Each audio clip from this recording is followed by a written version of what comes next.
friends, and welcome back to playing tribute to The Great Ace Attorney Chronicles, The Great Ace Attorney Adventures, first game of the two, where we are on case 4, which I believe is my favorite case. We've already met our client, of course, because we are going into trial now. But I mentioned the client because that's one of the reasons that it is my favorite case. Sorry, the sound was being weird. The sound is still being weird. Hopefully it's okay, and we'll keep going. Alright, so, let's jump right in, shall we?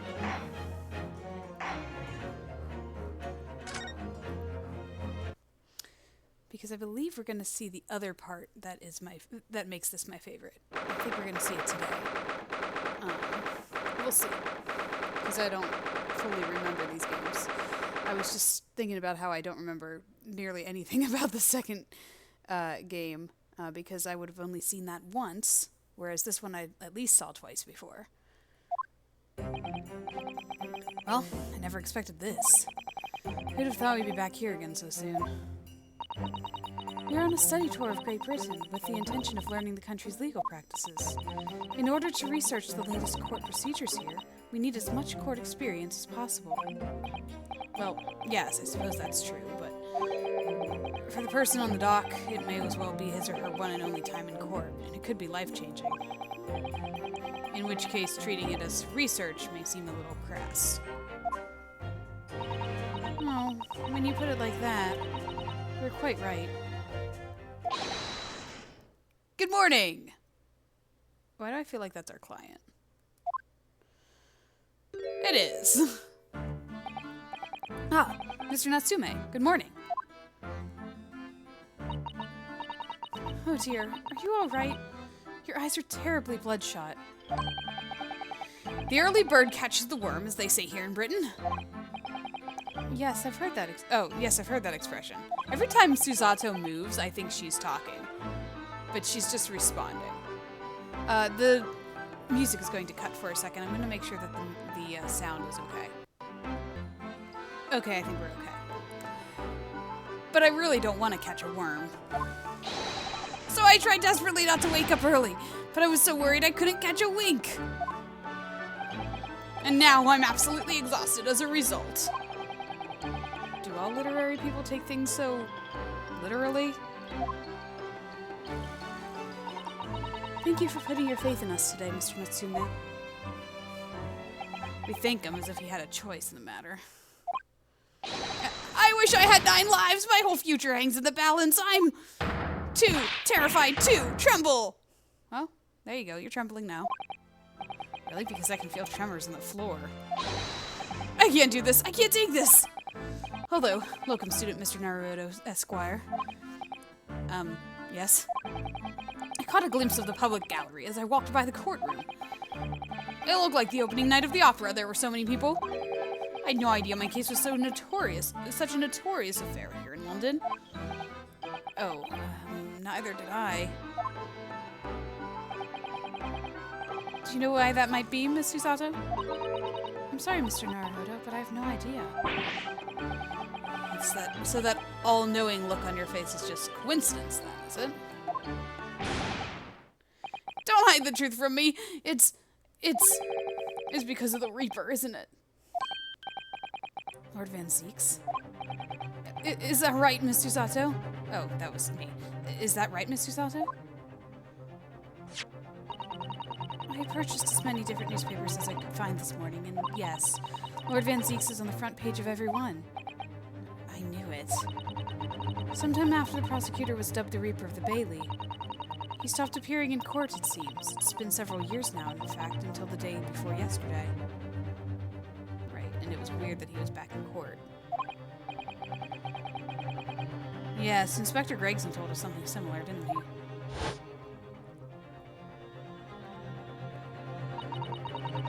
The trial 2 days ago marked Lord Van Zeek's return to the courtroom after a very long hiatus.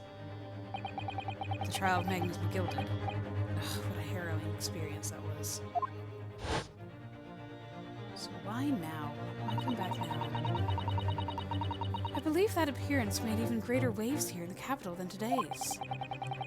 But but we wouldn't have realized, of course, having only just arrived in the country. Why is the Reaper back in the Bailey so soon for what appears to be a mundane murder? That's the question the papers are asking, and they're all speculating various answers. Mundane! Mundane! It's the most significant saga of the century to some of us! Oh dear, I meant no offense, Mr. Natsume, but that is how the papers are describing it. Well, lest we also forget the fact that it could spark an international incident. Obviously, the reappearance of the infamous prosecutor has caught people's attention. But there's another blatant similarity with the trial of the 2 days ago. Oh? What's that? Yes, I agree. Welcome, student, Mr. Naruto, Esquire. It's you! Oh. I guess that's true. Me? Well, I suppose that's true. But the Reaper was decided before I was. Like, the Reaper was taking the case before I was assigned the case. Because wasn't that why he had no one to defend him? Because the Reaper was going to be on the opposite side and they didn't want to deal with him? Both times it's you who stands against this legendary prosecutor. It can only mean that you're friends with the Reaper! Please, I don't rub shoulders with Deathbringers. I'm afraid that there's really only one other explanation. It can only be another example, Mr. Naruto, of your uncommon bad luck. Thanks for that. Oh, this is just my luck. Why must I be represented by a man with such frail fortune? I'm the least lucky lawyer alive! Well, let's not forget that it was you, Mr. Natsume, who asked me to represent you. Yes, it's true that I'm just a student new to London with little in the way of experience or skills, or luck. But I promise you this. I will fight your corner until the bitter end. And I will believe in you, Mr. Natsume. Oh, benevolent locum student, Mr. Naruto, Esquire. You're not alone here with us, Mr. Natsume. Whatever happens, we will always be on your side. Oh, benevolent non-locum assistant, Miss Mikotoba, Esquiress. I am in your debt forever. I shall never forget this great kindness for as long as I live. Mr. Natsume, counsel for the defense. The court session is about to begin. Kindly make your way into the courtroom at once. All right then, Mr. Natsume, it's time. Let's go. Yes! I think I keep maxing out my mic every time I shout for him. I am sorry. This is it. My second appearance in a British courtroom. And my second trial against the Reaper. I hope you're watching over me, Kazuma. Because this time, I won't let my faith waver. I believe in my client to the last. Just like you believed in me. I believe I can do this now. I'm ready for this fight.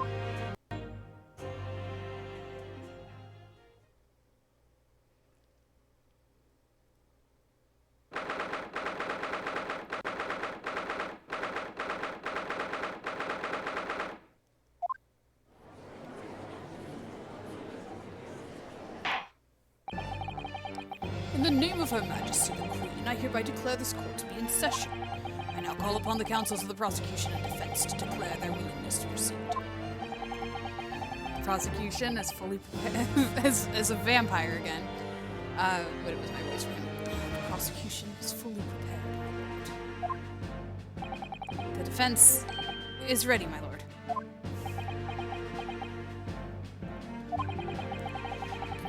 Is a truly fascinating breed. Sorry, what? Lord Strongheart has told me all about you. That you are a student who arrived in London but 2 days ago. You're an amateur. Do you have a point? Being a compatriot, you feel compelled to try to help the accused, I suppose, to these arguments. Forgive me, but I do not believe arrogance is an appropriate description. Yeah, I was wondering about that too. Susato-san. After all, at our previous encounter, the defendant was found to be innocent. That might be a little bit. He's already pouring a drink. Very true. And a most fascinating, if dark, trial it was too. The tragic conclusion came later, of course. Mostly acquitted in his unfortunate violent end.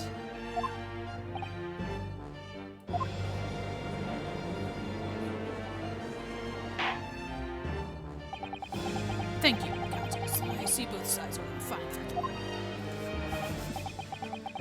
Now, ladies and gentlemen of the jury, are you ready to carry out your duties here in court as impartial members of the public?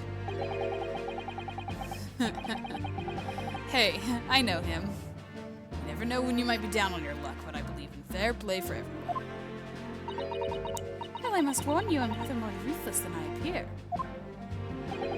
Hey, at least he fixed his hat. Well, not me. What you see is what you get. I'm a peace-loving fella.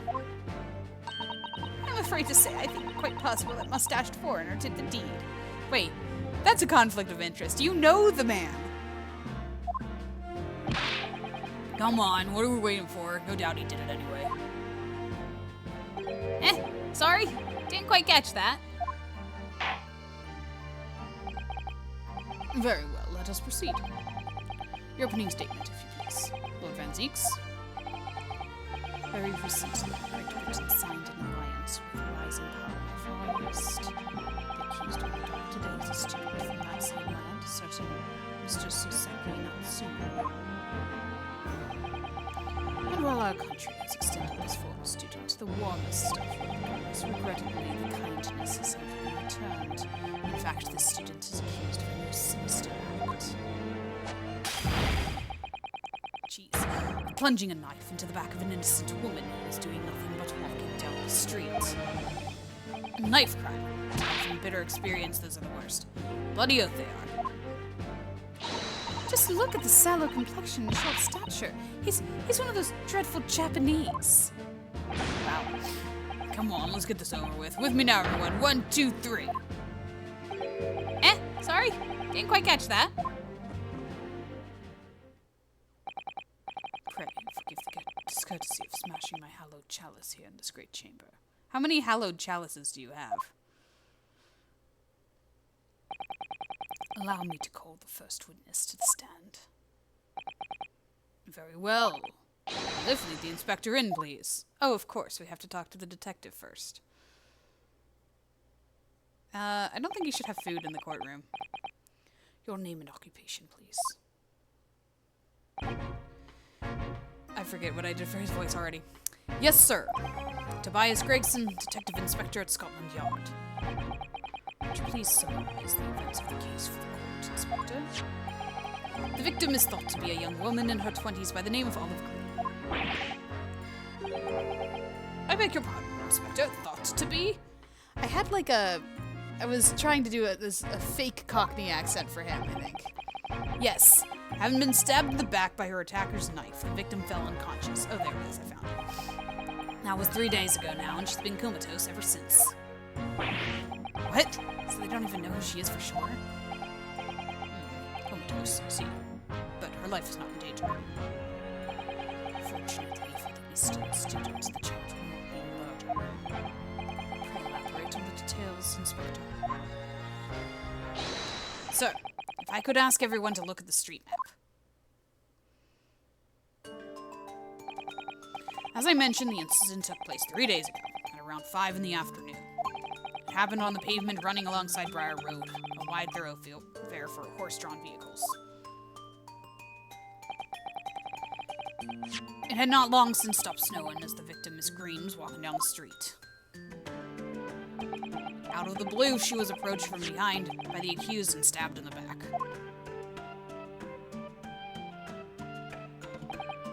Luckily, the young lady's life was spared, and she's currently being treated in one of the city's hospitals. But being unconscious as she is, we've been unable to take a statement from her, of course. Is the case file with everything we know about the victim so far? Thank you, Inspector. The court will accept the documents as evidence, if you please.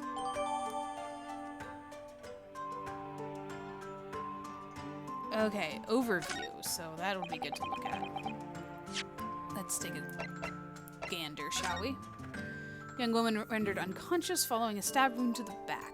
Olive greens, female, stop build, early 20s. Pavement of Fire Road, east side.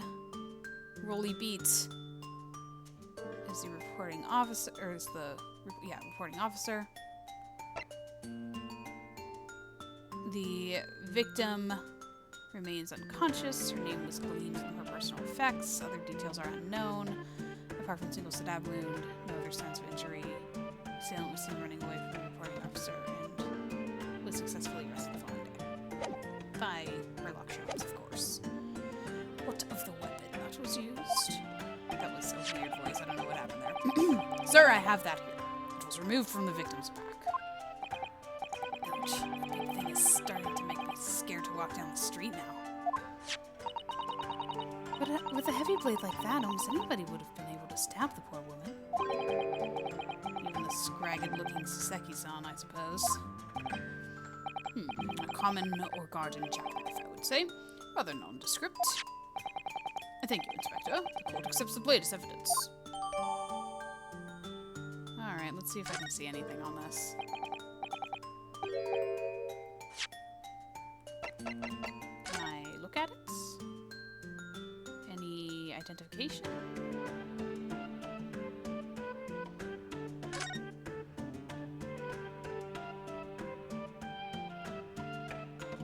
Is the tip broken off? Oh, look here, Mr. Naruhodo, just the tip. A small piece of the blade appears to be missing. You're right. Well spotted, Mr. Sato. I wonder what could have happened to it. Yes. You don't think it could still be lodged in the victim, do you? That's what I was thinking. Oh dear, I do hope not. That sounds terribly painful.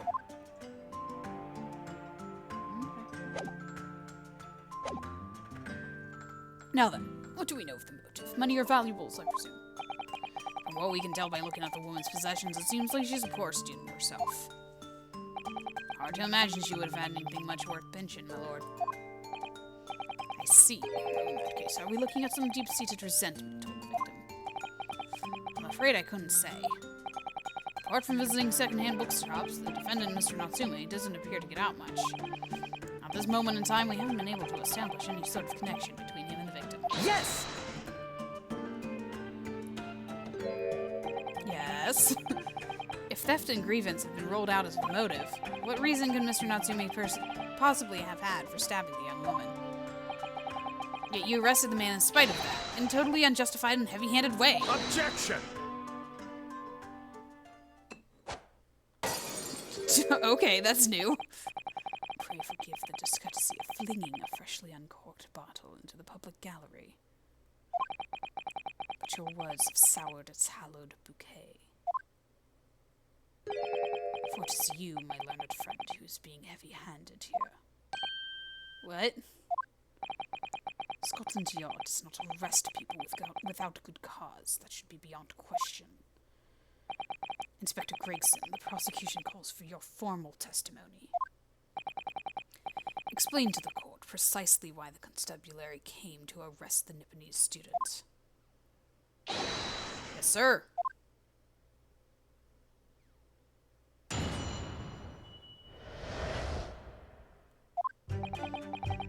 As I said, it was 5 o'clock in the afternoon when the incident occurred, and there was an unusually light fog. Visibility was reasonably good, and there was no one else about but the victim and the accused. Out of the blue, the victim was stabbed from behind and subsequently collapsed on the pavement. The accused ran off, scattering his belongings all over the floor. His being a number of old books he just bought, he was on his way home from the bookshop, it seems. It's just a matter of working out the book where the books belong to, and we found the bloke to arrest him.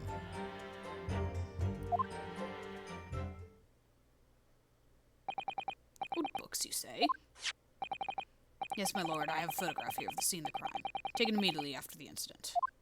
Oh, it's in color. Ah, yes, I can clearly see the books to which you are referring.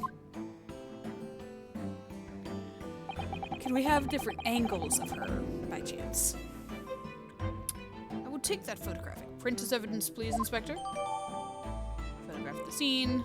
Taken by a policeman just after the incident. A large knife can be seen. Thrust in the victim's back.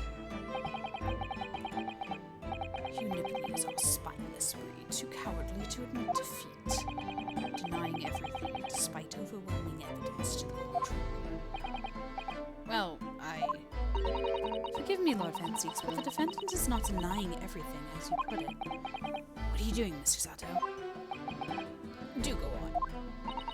Mr. Natsume has admitted to playing some part in the incident. Isn't that right, Mr. Naruto? Well, now you mention it. When we visited him in the prison yesterday, he did tell us what had all happened.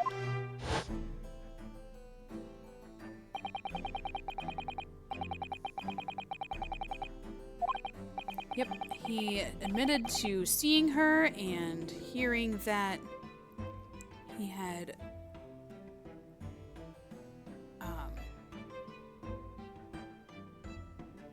I just lost my train of thought. I'm so sorry. Hearing that he had passed the girl and seen that she had fallen and was stabbed or whatever.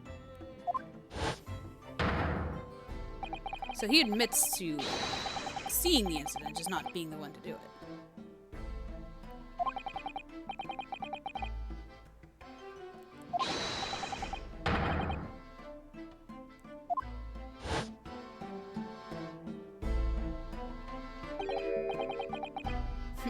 A great overcoat. Well, that's exactly what the woman in the print was wearing. Oh my, a photographic print in full color. What will the world come up with next? The defendant has done nothing more than admit he fled the scene of the terrifying incident. That does not mean that he's guilty of the heinous crime of stabbing the woman in the back.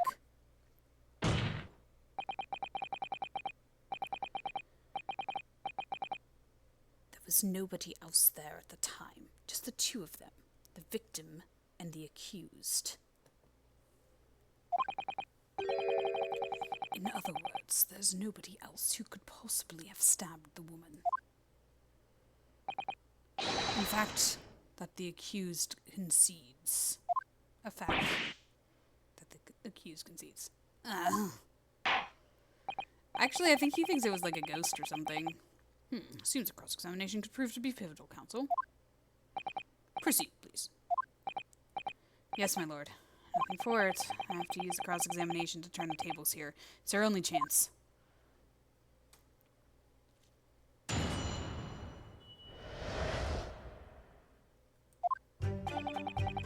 As I said, oh, I don't have to go through it all. Alright, press everything! Hold it! A light fog, you say? Well, light for London. You could see the opposite side of the street for once. Not much farther, though. That's late, is it? Around those parts, yes. Not something I'd expect a Japanese fellow like yourself to know, of course. I've read that London is famous for its fog. But in my country, people usually imagine that gives the city a rather beautiful appearance. Quaint. Yes, well, it's not something us Londoners tend to romanticize, so I expect you can appreciate. I see. Now, this time of year, the fog causes a large number of accidents, especially when it's heavy. Sometimes you can't even see your own hand at the end of your arm. Indeed. The other day, I was very nearly trampled by horses before I could see the carriage they were pulling. Susato-san and I should definitely remember to stop, look, and listen. However, on the day that concerns us, the fog was somewhat lighter than usual. A fact no doubt lamented by the accused.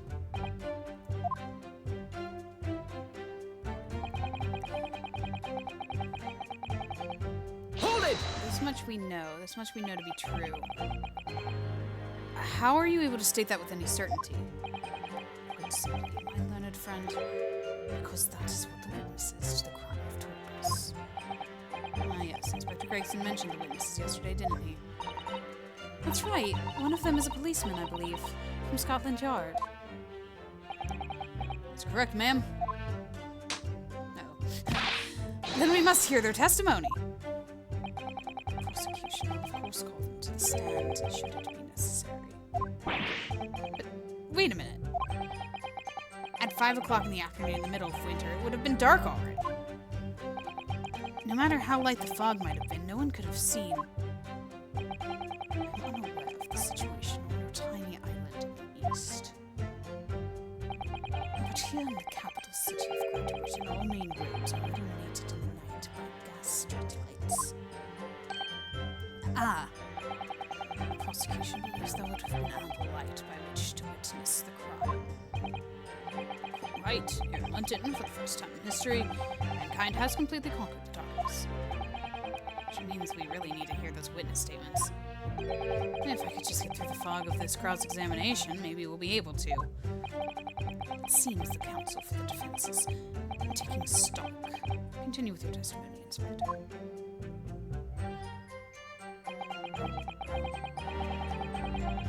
Yep, we know this much. Hold it! From behind, you say?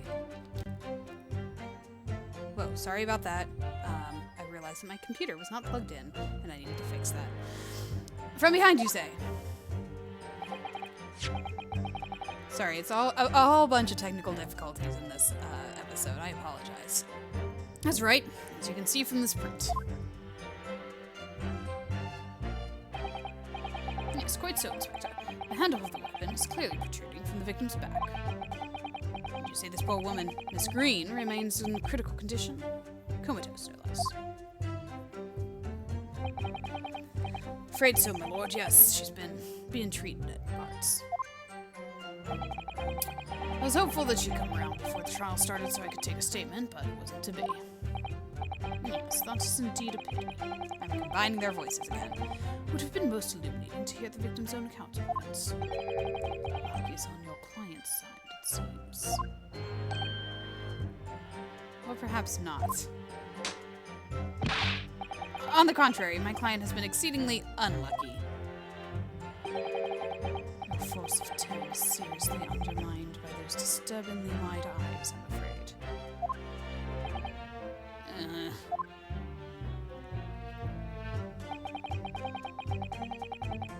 Hold it! Mr. Natsume's belongings. I think you'll find it's all there in the photographic print of the crime scene. I almost gave him Vancy's voice. Yes, the 3 books on the floor. That's right, my lord. Second-hand books they were. Irreparably damaged after falling in the snow, of course. The accused could easily have carried all 3 books in one hand, which means his other hand would have been free to wield a knife, for example. He's very clever, isn't he? What do you mean? He's made it extremely hard for you to assert that Mr. Natsume had his hands full with his books. He's managed to close the one avenue of escape we might have had before we even knew it was there. You mean to say that the defendant was holding his belongings as he thrust the knife into the woman's back? That must be what happened, my lord. Yes.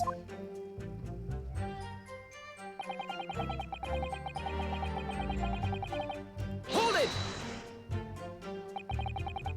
The defendant apparently visits a second-hand bookshop on a daily basis. Yes, so I understand. A shop full of old English literature. I commend the accused with the lofty subject matter of scholarly attention. The bloke's room was stacked floor to ceiling with those musty old books. Can you tell us more about the bookshop in question, please, Inspector? Well, if I must, I'll have to ask you to look at the street map again, I'm afraid. Oh, that's good. That's information. The closest second-hand bookshop to the accused lodgings is this place here, Bourbon Books. A little place in the corner of Briar Road and Mearsham Street. As it happens, the accused is currently living in lodgings on the other side of Briar Road at the opposite end. Which means it doesn't take a genius to work out what route he would have taken home. Something like this. Yay, updated evidence. I almost said updated relevance because I saw the word relevant. Yes, I concur with your conclusions, Inspector. The defendant would certainly have passed the scene of the crime on his way home from that particular shop. Mr. Naruhodo, I think that what the inspector just told us could turn out to be of vital importance. Yes, I agree. The most important point that the inspector just made being...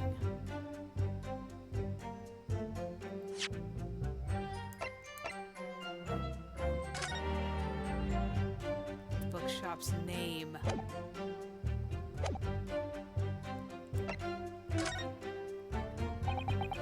Inspector Gregson, may I ask you a favor? What? That was really loud, sorry. Would you kindly add the name of the bookshop to your formal testimony, please? I believe it may be of vital importance. Maybe. Oh, well, you know. I mean, yes. It could be a very important clue. Very well. I can see it being of any great significance. But please revise your testimony accordingly, Inspector. Yes, sir, my lord. Whatever you say. Could the man be any more sardonic?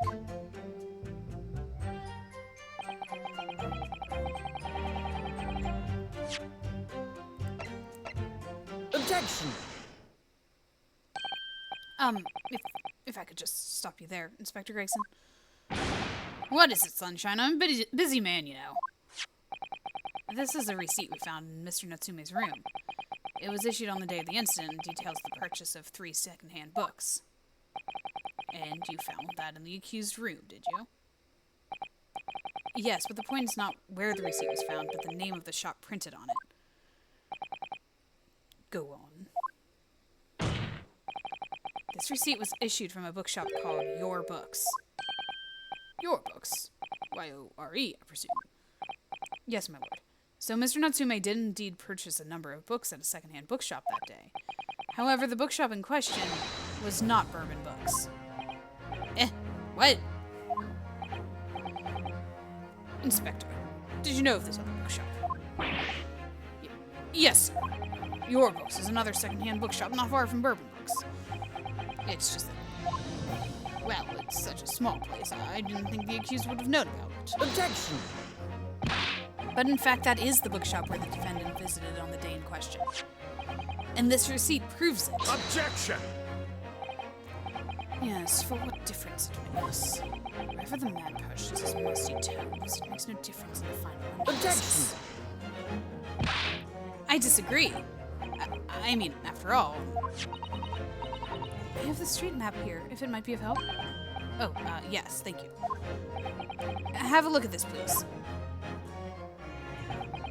If the defendant had been returning from Bourbon Books, then yes, he would almost certainly have passed the place where Mrs. Green was attacked. However, if we take into account the fact that he was actually at another bookshop, Your Books, it may very well turn out that he wouldn't have passed that location at all. Could that be true? My might. It rather depends on where the other bookshop is, but I do declare it may be a possibility. Is that right, Mr. Lawyer, sir? What you just said? Absolutely. It absolutely could be right. Alright, so where's the other bookshop? Inspector Gregson, where is this Your Books establishment? Well, obviously we looked into that. Turns out that Your Books is just here on the next corner of Meerschaum Street, going east.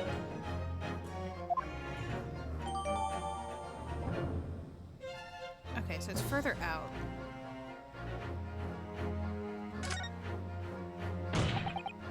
And there you have it, as you can clearly see now. Oh.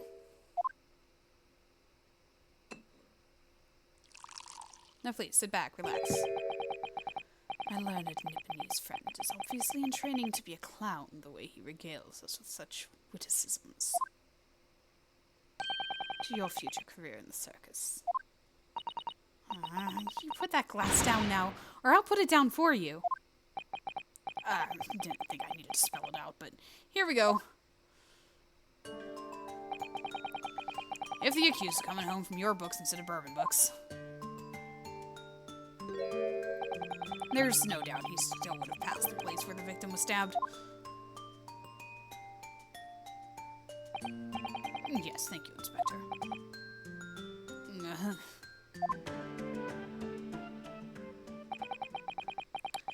Allow me to reiterate for my learned, if somewhat slow, Nipponese friend. How do his gloves stay white when he does that? Wherever the man purchased his musty tomes, it makes no difference in the final analysis.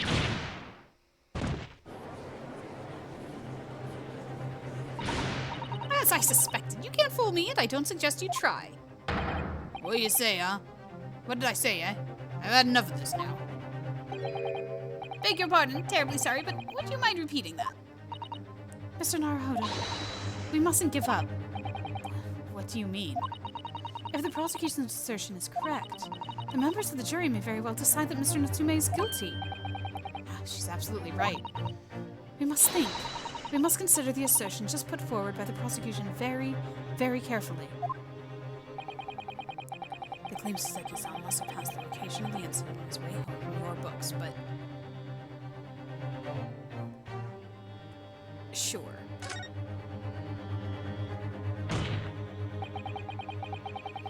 The assertion just made by the prosecution is fundamentally flawed. I mean, I don't know. I'm just pulling at straws here.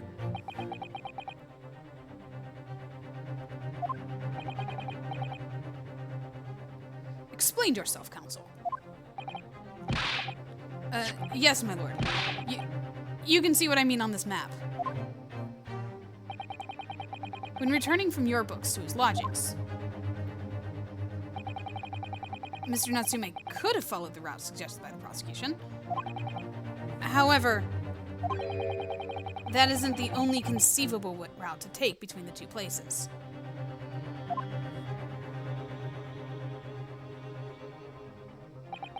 If the defendant used these streets, look what happens. Yeah, but then he's going away from the lodgings.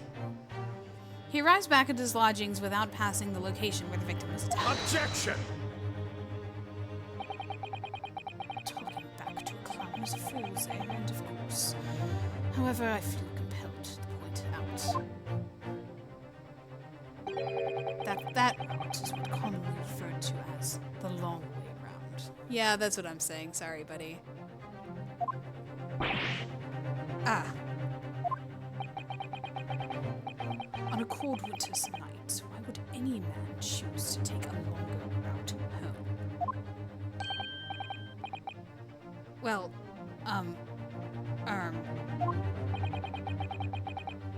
the answer is extremely simple. He wouldn't. In other words, the accused took the obvious route back to his lodgings and is the obvious perpetrator of the crime. Objection!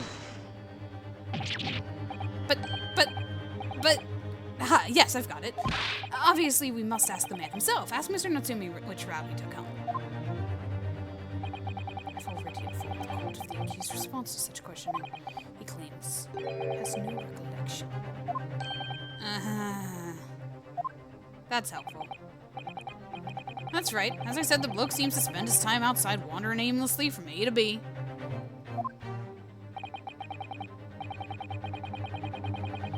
That day was no exception. He says he doesn't remember where he was or which route he took home.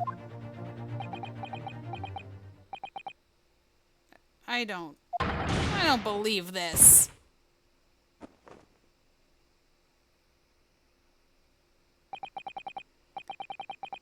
I thank you, my learned friend, and suggest we do not waste any more of the court's time by wandering aimlessly around the subject.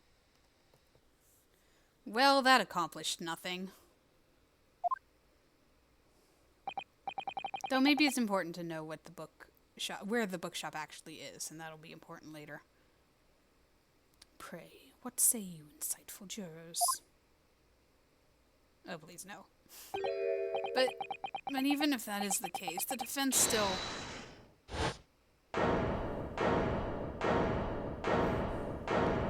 Oh no. Why did it go through all of them? I agree with Lord Van Zeeks. Wholeheartedly and in every way. I don't believe it. Does this mean the members of the jury are completely convinced now? Oh dear. Very well, in that case, I'll hereby call upon all members of the jury to present your findings to the court. Guilty! Guilty. Guilty. Guilty. Guilty. Guilty. Oh, the maid wife had a deeper voice than I've been giving her. Oh boy, what a start. It would appear the jury's leaning as unanimous.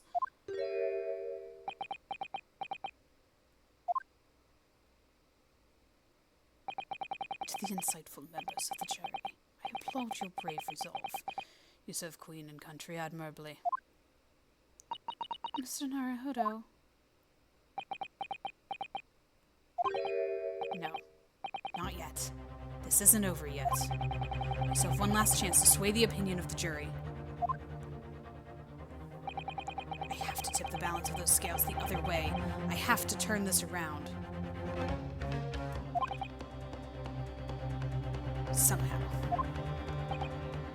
Those are the eyes of Quarry not yet willing to give up and die.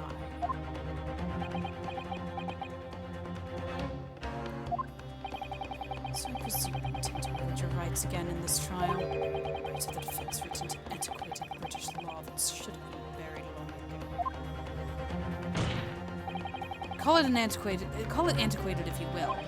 But it's the defense's prerogative to carry out a summation examination if it's so... Oh my gosh. I gotta say that again because it's too powerful of a statement. Call it antiquated if you will, but it's the defense's prerogative to carry out a summation examination if it so chooses. That is hard to say. Very well, counsel. In accordance with the letter of the law, we shall proceed with the summation examination. Are the members of the jury ready, Mr. Foreman? Of course we're ready. I'm all too familiar with that Nipponese whippersnapper and his uncas refusals of a row in his alley. What? I don't even know what I read. What Britishisms did I just say? Very well then. Ladies and gentlemen of the jury, I will each explain on what grounds you have determined the defendant to be guilty.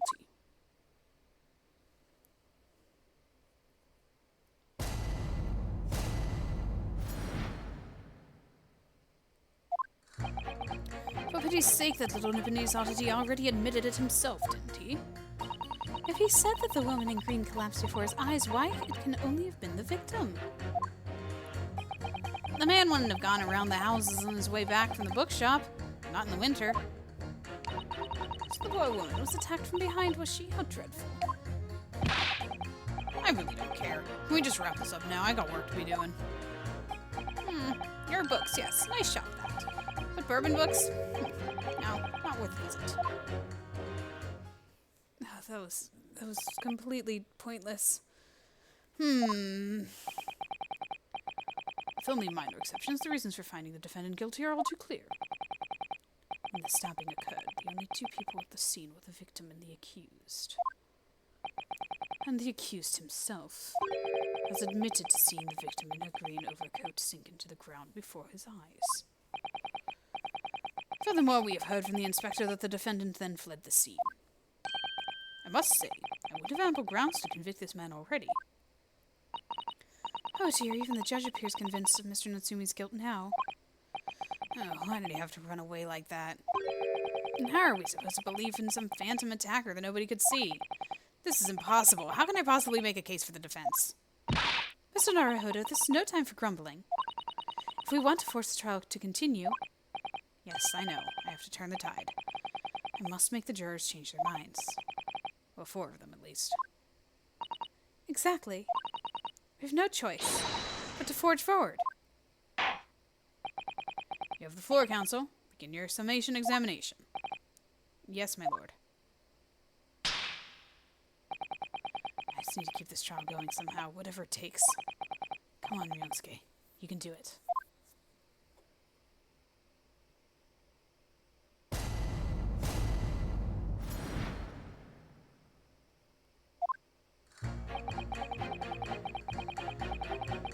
Okay, so I can press. Let's press. Hold it! Because I don't think any of them actually contradicted each other. Excuse me, but aren't you... Yes, that's right. I was in the witness stand myself just 2 days ago. Yes, I had a feeling I knew your face. Or the side of it, anyway. If I remember correctly, you're a banker, aren't you? That's right. After the gold rush down under, I came back to London to work. It was all going swimmingly until you started fossicking around. Bruce Fairplay was a man of repute. Sorry. I don't think I've forgotten how you treated me the other day. You had me and that young hatter pegged as criminals. Oh, well, you know, water under the bridge. Now there's all sorts of rumors buzzing around, and the police have been badgering me non-stop. If I could turn back the clock. Well, anyway, I don't know about the hatter, but at least I'm clear now. I'm free to make up my own mind about who's guilty and who isn't. Thank goodness. Alright, maybe I might struggle to change this man's mind with their awkward history. Oh dear, I wonder what's become of Mr. First Snow. Isn't that him 2 people down? Hold it! You're right at the time of the incident. The defendant admits to having seen someone wearing a green overcoat walking ahead of him. Well, quite. That's precisely my point. Clearly, that someone wearing green is the victim. And clearly the funny little Nipponese man with the disturbing mustache is the culprit. But let's not forget, madam, the defendant vehemently denies attacking the woman. Of course he does. If he admits to stabbing her, his life is over. The man is obviously a liver-faced coward, honestly, claiming the woman simply collapsed before his eyes. But if that's the lies you're suggesting, do you not think he would have concocted something more credible? Oh, I really couldn't say. After all, you are foreign. Who's to say what goes through your funny little minds? I can tell you what's going through my funny little mind right now, but you wouldn't like it. I do declare the man has already made an admission. He himself has stated that there was nobody else around. Surely the conclusion is obvious. No one else could possibly have committed this awful crime. Ugh. If no one else could have done it, the accused must be the man. Really, it couldn't be more simple. Your argument is compelling in its simplicity, I must admit. Oh my, you are too kind, my lord. That went well, for her.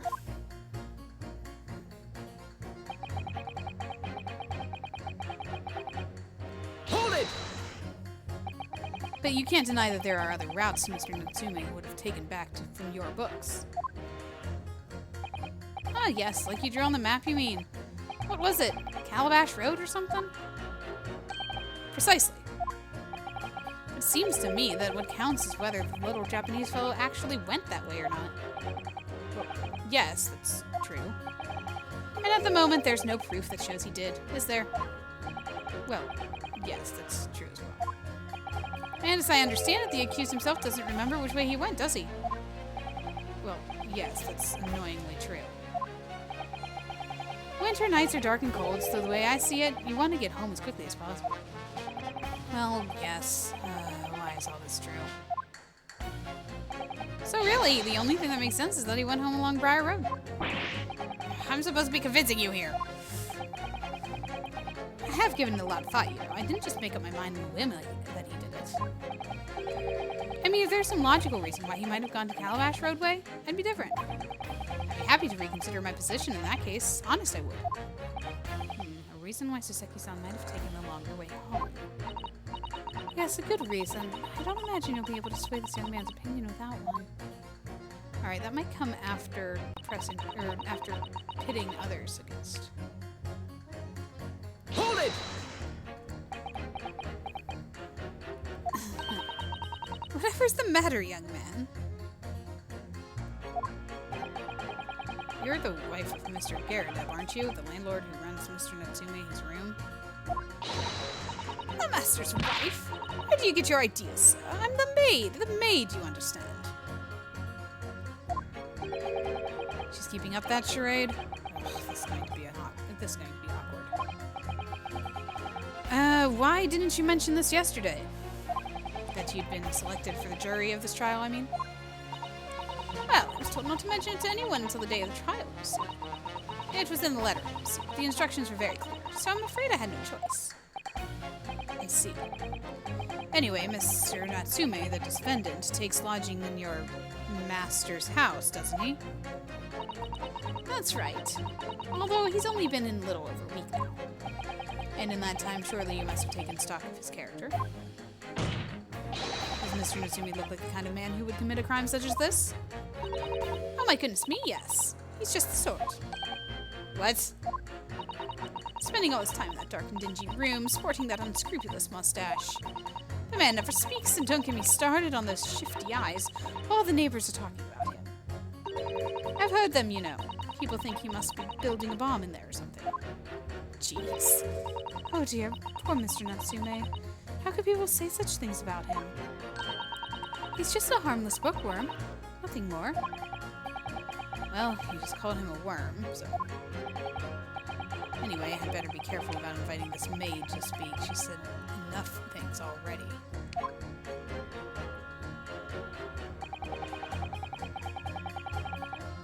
Hold it! It's hardly a reason for a guilty verdict. A man's life is on the line here, sir. This will take as long as it takes. Don't get clever with me now, son.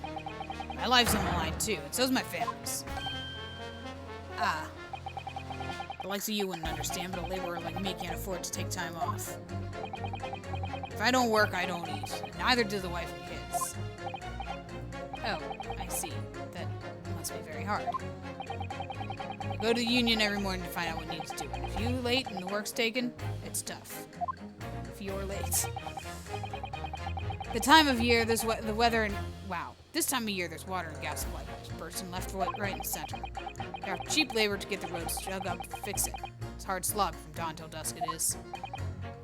So you were out digging up the roads the day of the incident as well, were you? That's right. In fact, if I remember rightly, it's just around the corner from that, where it all happened. By the old bookshop it was. What? Another coincidence? That's right. Meersham Street it was. Meersham Street? On the map, Mr. Naruhodo, there are only 3 named streets. Juror number 5, I need you to add that information to your formal statement, please. What's the point in that? Can we just get this business over with now? Please, sir, it's important. Fine, I'll do it then. Okay, there we go.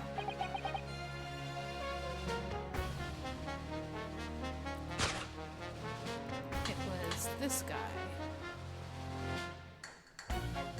Objection! These 2 statements clearly are at odds with one another. At odds, counsel, explain yourself. Please don't point. It wasn't me, I swear. What? I just want to get this done and dusted. Well, juror number 3? Oh, me, sir? What do you mean? Juror number 5's words just now are extremely significant. Let's take a moment to consider the implications of what's been said on our map of the local area. On the day in question, Mr. Natsume visited this bookshop to purchase a number of secondhand books. And on the same day, we now know that there were works being carried out on Meersham Street, making it impassable.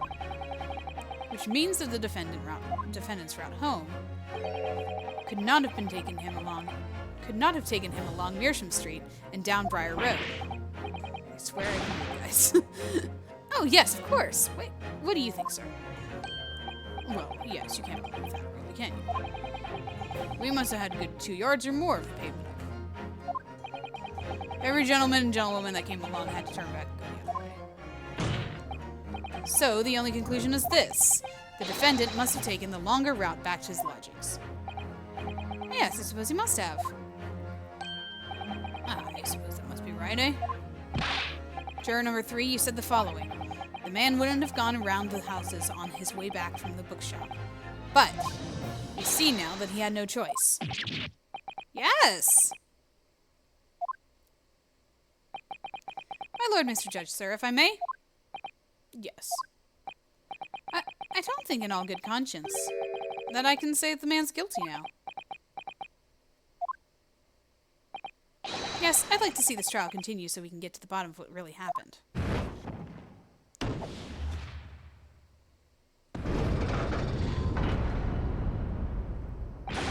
What about you, sir? Who, me? Well, alright then. If there's a hole in the prosecution's argument, it should be filled in. That's what I say.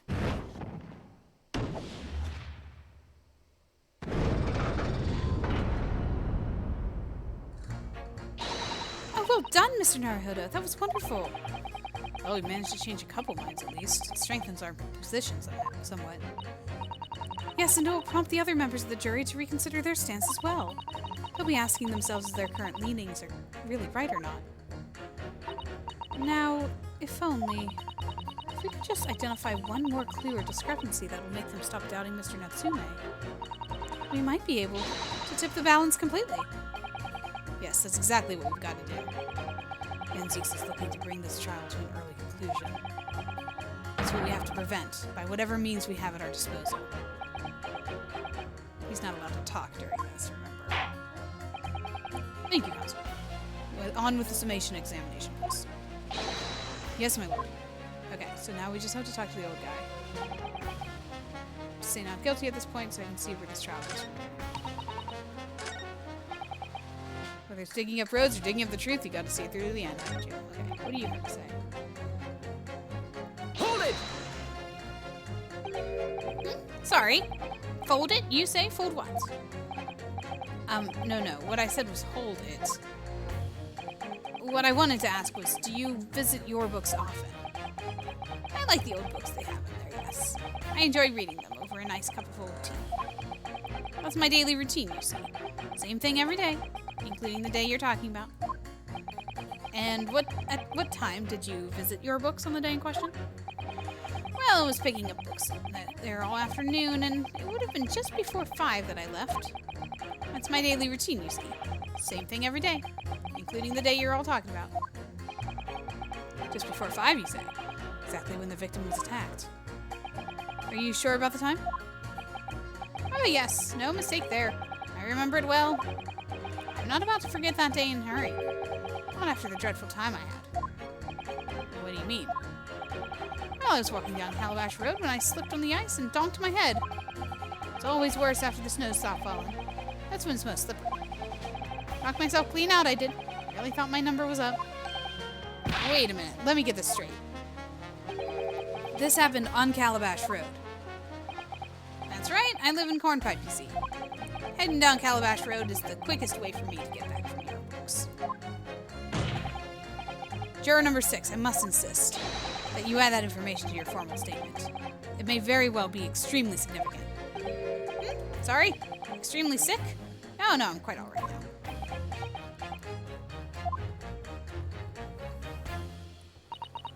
You've changed 2 of the jurors' minds, Mr. Naruhodo. Yeah, just 2 more to go.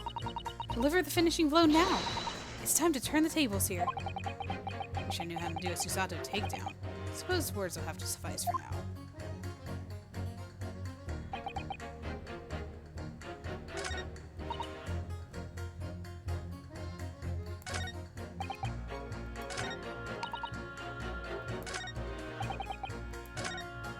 Oh, he's wearing a green coat.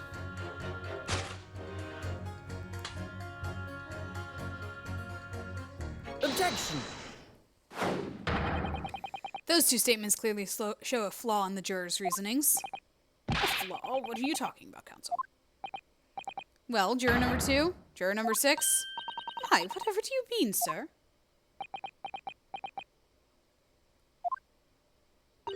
I think perhaps the old man didn't hear you. Unbelievable. It's not like I was loud or anything. There's at least one fact which we can be sure here. The bookshop receipt found in the defendant's room clearly indicates that on the day of the attack, he had been to your books and purchased a number of secondhand titles. He then returned home on foot. But the man says he has no recollection of his return journey. That's correct. But what he does remember is seeing someone appear in front of him on the way. Someone in a green overcoat who suddenly collapsed on the pavement before his eyes. Yes, we are well aware of this. The poor young woman who was stabbed, obviously. Objection! Can we really be sure of that, madam? My, whatever do you mean? I'm sure you heard juror number 6's account of what happened to him that day.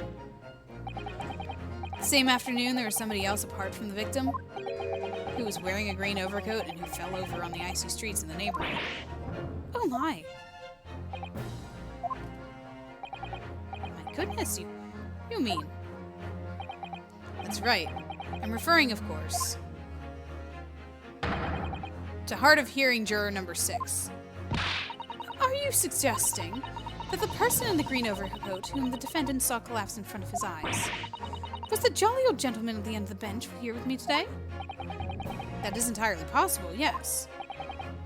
After all, the old man has somewhat similar build to the victim. Well, look at that. My goodness me! Sorry? You need a pee?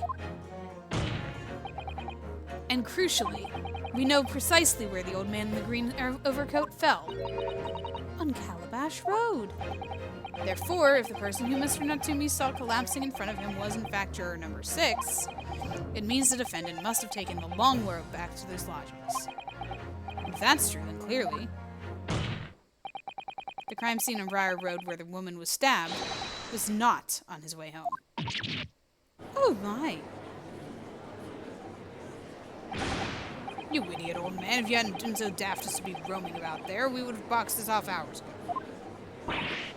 And really, what were you thinking wearing such a befuddling coat? What did you say to me? Is it a crime for an elderly to walk the streets these days? Is it a crime to slip over on the ice? Is it a crime to keep up with the latest styles and wear a beautiful green overcoat, is it?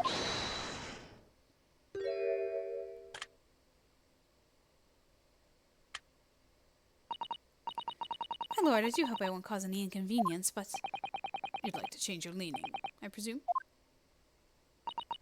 I do declare that I would. I should like to call for a verdict of not guilty. Thank you. And I would too. What? Is it a crime to change your mind? Is it? Well...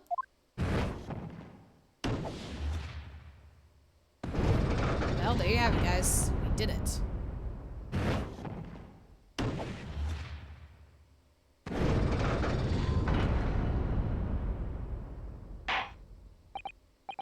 Well, that summation examination has concluded with a rather large shift in opinion. The ayes 2, the noes 4. So the noes have it. Not guilty, they say. Which means we no longer have a consensus among the members of the jury. The trial will continue. Objection! He's waiting so long for that.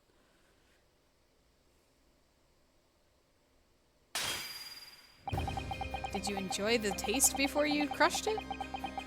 Could it seem churlish for me to drink from my hallowed chalice moments after raising an objection?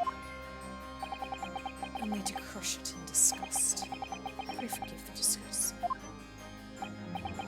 Lord Van Zeeks. It seems I must retract my earlier remark. What do you mean? I mistakenly credited these jurors with intelligence by describing them as insightful. Yet we have just witnessed them falling for a cheap trick performed by a Eastern entertainer. Whatever do you mean? Objection! I haven't tricked anyone. Everything I've said is the truth. Indeed. Stalwart juror number 5 was undoubtedly repairing the road as he claims. I believe you said it was a good 2 yards of the pavement, which you have excavated, sir. That's right. Took me the whole day, and they paid me a measly 2pence for it. Now, my Japanese friend, tell me, do you have any notion of the distance that 2 yards represents? Well, if I'm honest, I don't have a clue now. 2 yards is a little less than 2 meters. Less than 2 meters? That's not much at all. In other words, distance readily vaulted by anyone of moderate vigor. I do not agree, my stalwart friend. Me? Well, I can't say you're wrong, no. What? Did you perchance erect a sign to prevent pedestrians from passing the site of your works? I wouldn't dream of it. What a waste of time. No coaches would have a hope passing anyway, and we just turn any gentlefolk back when they came. Kids just jump right over it all the time. They accused is no gentleman, as far as I can see. I've little doubt, however, that he could spring over a 2-yard trench in his meanderings around town. Ah! Is that true, is it? The incontrovertible truth is that the books just purchased by the accused were found at the scene. I was wondering about that. There can be no doubt that on his way back to his lodgings, Mr. Natsume walked down by a road. Crushed in a single sentence. And old man.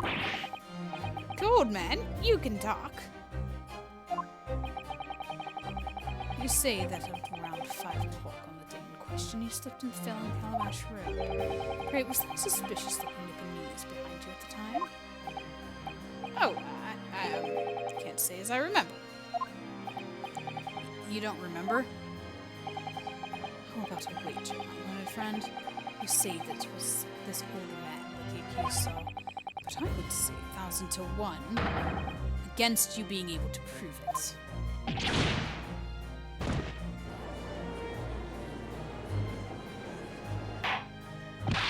Order, Lord Van Zeeks, explain yourself. My lord, if you had such a trenchant argument up your sleeve, why in the world did you not proffer it during the summation examination? I wanted to give the young student the sightseeing experience he no doubt came for. Wanted him to see for himself how the opinion of the jury is so readily swayed. But my hospitality has its limits as they have been reached, I fear. Things are getting serious now. So, my learned friend, today's sightseeing tour of London is now over. What are you talking about? My lord, the prosecution requests permission to call its next witnesses to the stand.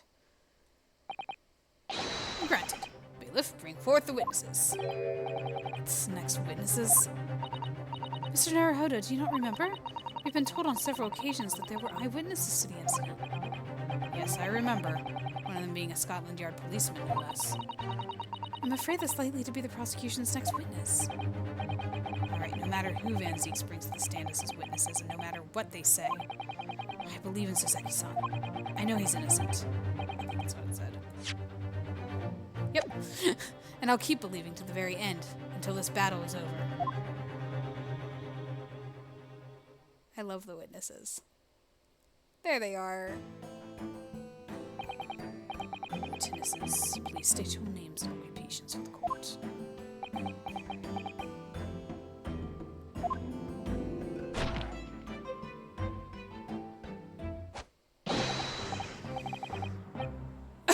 And I also love this song. This is my favorite song, I think, in the entirety of this game.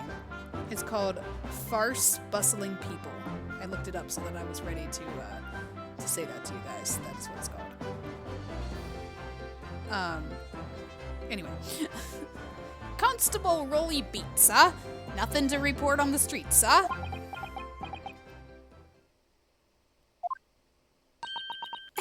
Mrs. Beat. Patricia's my name. I'm proud to say I'm this young town hero's wife. She was sounding a little bit too much like Iris there for a second. What's the story here? Well, in truth, we've not been married long. In fact, we celebrated our first anniversary only the other day.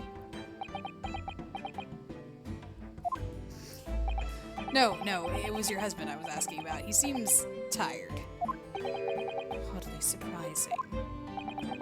Whilst being an honorable occupation, patrolling the beats is the most demanding work in the world. Oh, really? I'm sure I've heard that before, actually. Indeed, apart from rare days off, our gallant officers trudge some 20 miles a day. They patrol boarding houses and pubs, collect taxes, survey the streets, check that meters are reading true, and they're responsible for keeping the streets clean, lighting and extinguishing our streetlights. There are a number of items on that list that don't sound much like policing duties at all. I wouldn't just be falling asleep on my feet, I'd have collapsed long ago. But it goes without saying that a policeman's primary duty is the apprehension of criminals. Even when he's off duty, a constable is expected to investigate and resolve any crimes on his beat. For the London Bobby is a man of honor and tiredness.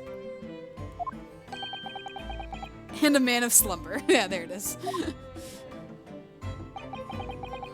On the day in question, this man and his wife were walking down Prior Road in the opposite direction. They witnessed the incident as it occurred.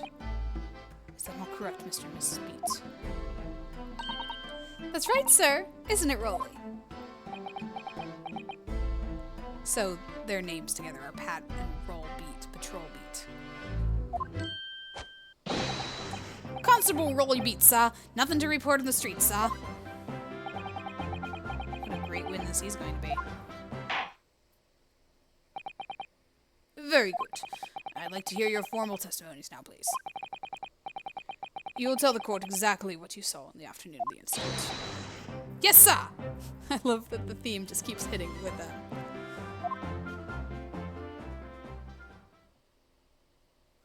Oh, this poor guy. His helmet is all beat up, too. Speaking of beat. It was our wedding anniversary, and Rolly was taking me out for a meal. There was no time to change after work. Anyway, two silhouettes appeared out of the fog in the pavement in front of us. All of a sudden, one of them just collapsed on the floor, and the other scattered something before running off. We ran straight over, of course, and then went for help at the nearby police box. It was definitely that Japanese man in the dock. Rolly and I both saw him clear as day. Even through the fog. Well, this is extremely compelling testimony, I must say. Oh dear, this policeman and his wife are claiming to have positively identified Mr. Natsume at the scene. If their testimony is true, the alternative course of events that you established in summation examination will be quashed. It's definite, in fact. Because that alternative was never viable in the first place. What an unfortunate chance. And on your wedding anniversary, too. Oh, I know! But I still managed to go out for the evening with my man. Thank the Lord for that. Gosh, the life of a London Bobby sounds very hard indeed. Indeed, however. This cross-examination will be over in minutes. You may well have time to rest this afternoon. What do you mean by that? My lord and friend, the witnesses saw the face of the man fleeing the scene.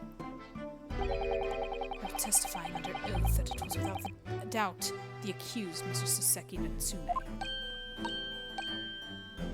Please don't convince the jury. I don't think I can do another summation examination here. And one of these witnesses is a policeman, no less. So you appreciate the gravity of the situation, I'm sure. Except that the man's so tired, his wife has to do all the talking. Enough preamble. Counsel for the defense, commence the cross-examination, please. Yes, my lord.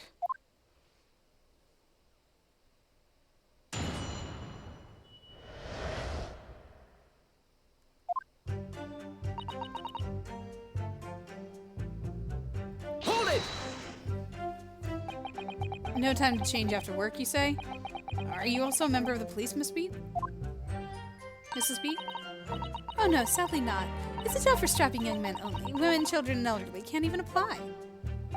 Well, I think you can probably see why children and the elderly can't do the job, can't you? I think Rolly looks ever so handsome in his uniform. It suits you down to the ground, doesn't it, darling?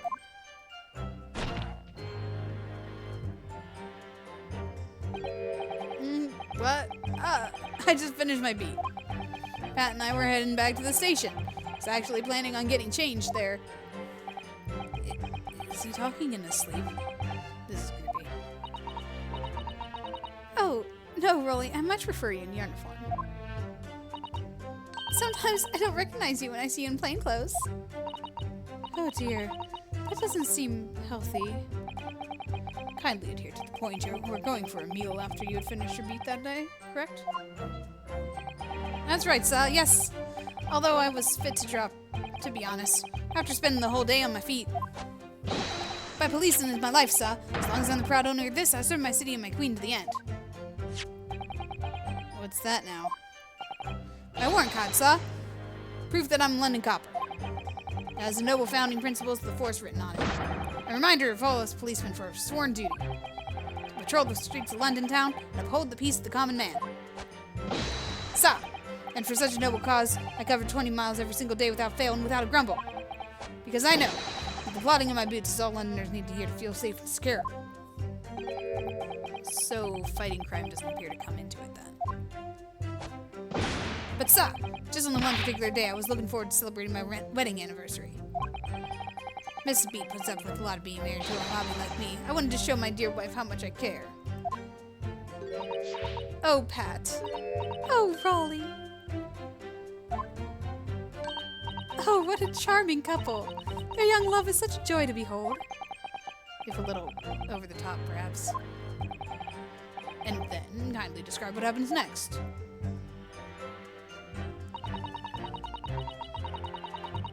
Hold it! It's good to press everything with this one, because I can actually hear from Pat in this. Or not Pat. From Rolly in this. Two silhouettes. That's right. They're coming toward us, walking up Briar Road in the opposite direction. There's a rather plump figure, followed by a scrawny, thin-looking man.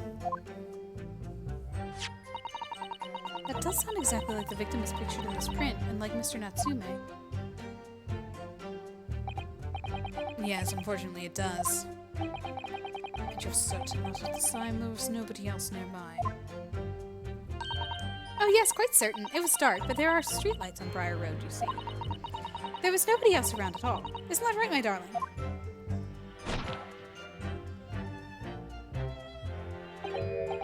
What? Yes, that's right. Of course, there was a light fog in the ground. But Briar Road is dead straight in, and you can only see a fair long way down the pavement. And you could see a fairly long way down the pavement. And then there's the street light as well. I didn't see any other pedestrians. Before sleep takes a firm hold, your answer, please, Mr. Beat. Are you quite sure of what you just said? Yes, sir. As a copper who spends all day, every day keeping watch on the streets, I swear to it, sir. I'm as sure as my love for Patricia is true. Oh, Pat. Oh, Rolly. Over the top again. You're still maintaining there was no one else around other than the victim and the attacker. It's starting to seem like that must be how it really happened. It's beginning to seem like there's nowhere to run. Well, that didn't stop Mr. Natsume, did it? He fled the scene all too convincingly. Thank you. I believe we have a reasonably clear idea of the situation just before the incident now. What happened in the crucial moments that followed?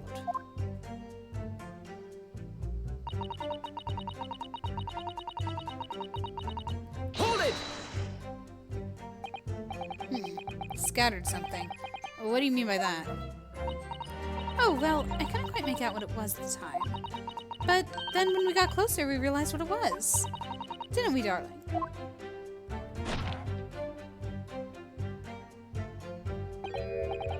What? Ah, yes, that's right. It was some old books. I see, old books. Yes, sir, the culprit had dropped a number of them, all around where the victim lay on the pavement. Indeed. Clearly pictured in this photographic print.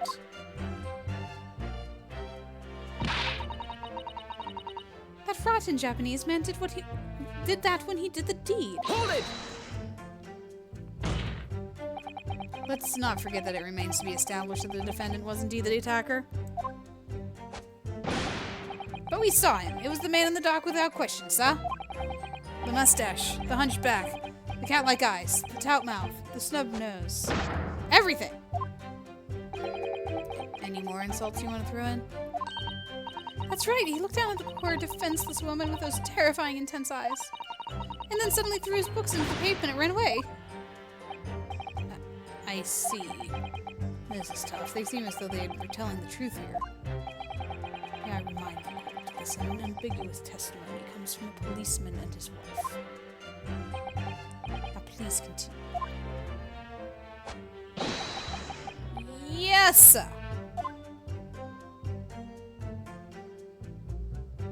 Or maybe it was, yes, sir! Hold it! Was it your husband who went to fetch help? Oh no, I went. I may not be a police officer myself, but I am the proud wife of one after all. Isn't that right, my darling?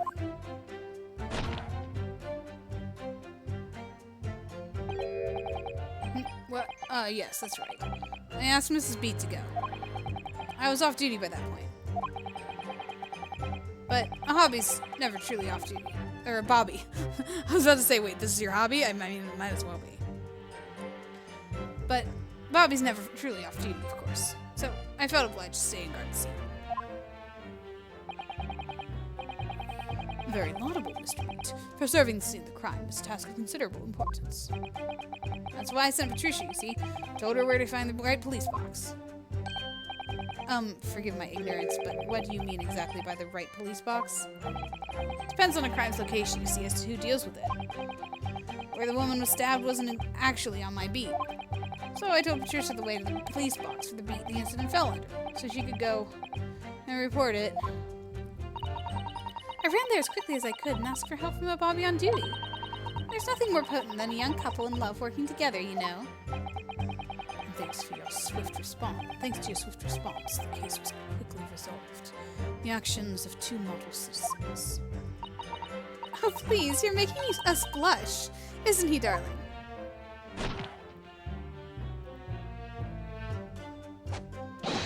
Yes, sir! What Patricia said, sir. Let's move on, shall we?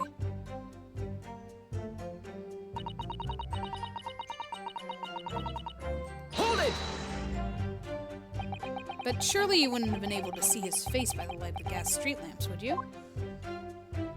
We absolutely could! Us Londoners have exceptional eyesight, I'll have you know. Right.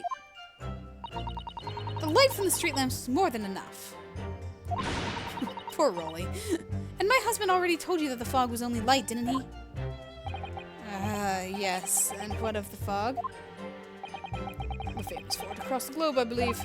But it's an absolute menace to those of us who have to live with it, of course. Oh, it is. It is. When it's thick, you can't even see the hand at the end of your own arm. Yes, alright, I take your point. Now, could you stop shaking your husband about? The constant fog makes our eyes very sharp, you see. That's why we can tell you for sure and certain that it was that little Japanese man we saw. Can't we, darling?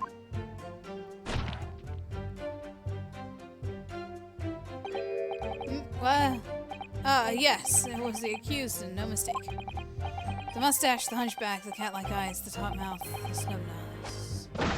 Unmistakable, sir! As far as this couple's testimony is concerned, there can't be any question. It was the Seki-san they saw running away from the scene of the crime. So that's it, is it? That's their entire testimony? What do you think, Mr. Naruhodo? Well, I hate to admit it, but on hearing the testimony, it really does seem as though Mr. and Mrs. Beach saw what they said they saw. Mr. Natsume running away from the scene on Briar Road that day. Yes, I feel the same. So if that's true, where does it leave us? The members of the jury are sure to call for a guilty verdict after this testimony. Oh no. And what do we do? If Kazuma-sama were here... What are you trying to say? I think he would try to find a contradiction somewhere else within their testimony. What do you mean, somewhere else? Their statement about seeing Mr. Natsume is unequivocal. Calling that into question won't help. But if you could identify some other part of their testimony which appears to contradict the facts, you might be able to discredit them, to make the jury doubt if the pair's memory of the day is accurate. But I don't think they said anything that was against anything.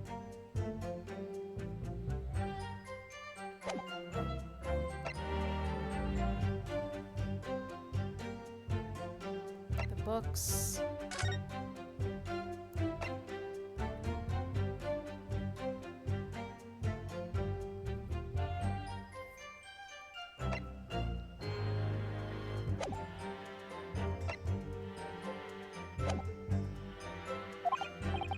Oh, right. Wait, did I read that part? You might be able to discredit them to make the jury doubt if the pair's memory of the day is accurate. Yeah, okay. But simply, we must focus on finding a discrepancy in these statements somewhere. If we don't, I'm afraid the trial may reach an early and unfavorable conclusion. Oh, why do I always have to seem to be so up against it? Mr. Lawyer, sir, can I ask you something? Yes, of course. What is it? Well, you keep asking us all these questions about everything we've told you, so... It seems like you don't believe our testimony. Is that right, is it? Well, out with it! What? No. No, it's really not that at all. My husband's a policeman, remember? And I know what I saw. I remember every last detail, everything. Like, oh, I know. What about the books the man dropped? I could tell you the names of every single one I could. Every single one. And you dare question how reliable my testimony is?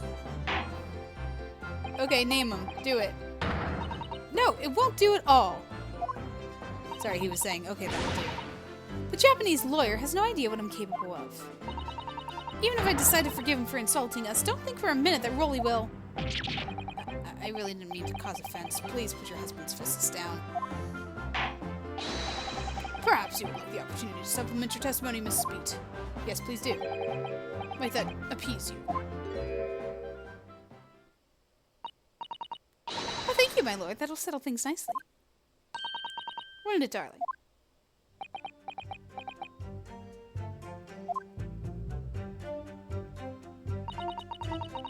I can even tell you the names of the 4 books he dropped at the scene.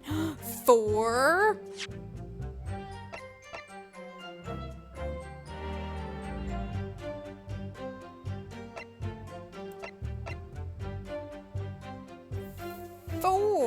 Objection! So, you're saying that there were 4 books? That's right, I remember all of them. The Picture of Monster Somebody, What's It Yearnings, A Meal for Someone, and The Thingummy Something. What a great memory. I'm sorry, Mrs. Beat, but there is a fundamental flaw in the statement of yours. Oh no, what flaw? Simply that, at the scene of the crime, there were only 3 books, not 4. What? Have a good look at the photographic print of the scene of the crime. As you can clearly see, there are only 3 books. But no, that can't be. I saw them. Oh, I know what it is. Yes, you can't fool me. Sorry. It's a big old lump of a dead body. The lady's so large her corpse is blocking the view of the 4th book, that's all. Let's at least try to remember that the poor woman isn't dead, even if we're insulting her size. No, I'm sorry, Mrs. B. But Mr. Natsume could not possibly have dropped the 4 books you describe. Why not? Fascinating. And from your short tone, something you can readily substantiate with evidence, I presume. Evidence. Counsel, you will present evidence to substantiate your claim or withdraw it. What proof do you have that the accused did not drop 4 books? Take that! The evidence is right here, in the form of this bookshop receipt. From your books. Yes, this receipt details Mr. Natsume's purchases that day. But as you can see, only 3 books are listed. No! Therefore, Mr. Natsume would have only dropped 3 books at the scene of the crime. Which means that your powers of observation, madam, cannot be relied upon. So it cannot be denied that though you say it was the defendant you saw, you could very well be mistaken. Oh no, oh no, oh no, oh no! Objection!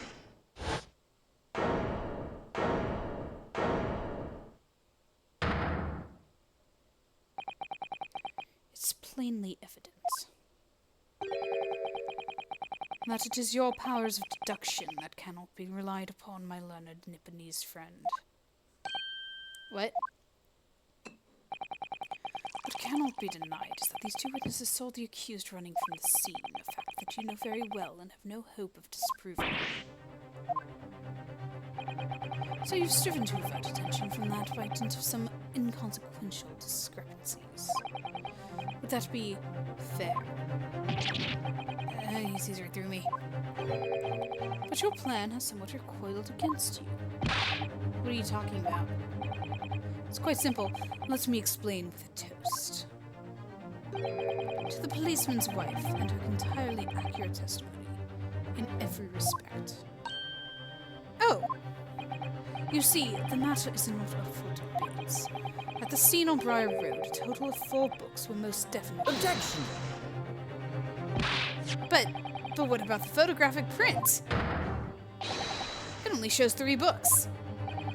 Quite right. Only 3 can be seen in that print. That print? You mean to say? Yes, please. I wanted a different angle. Allow me to present another. One that shows the victim's hand.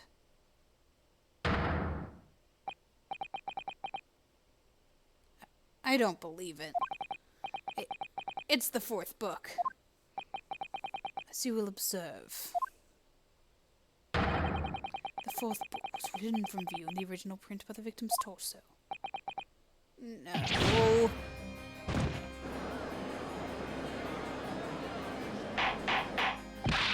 Order, order! There, you see? Look at that. Look. Yes. It's just like I said, isn't it, my darling? Yes, sir. Patricia's always right, sir. Let us study the receipt of the books produced by the accused on the day in question. Mrs. Beat, the titles once again, if you please. Oh yes, of course. The picture of Monsieur somebody or other. The picture of Monsieur Lecoq.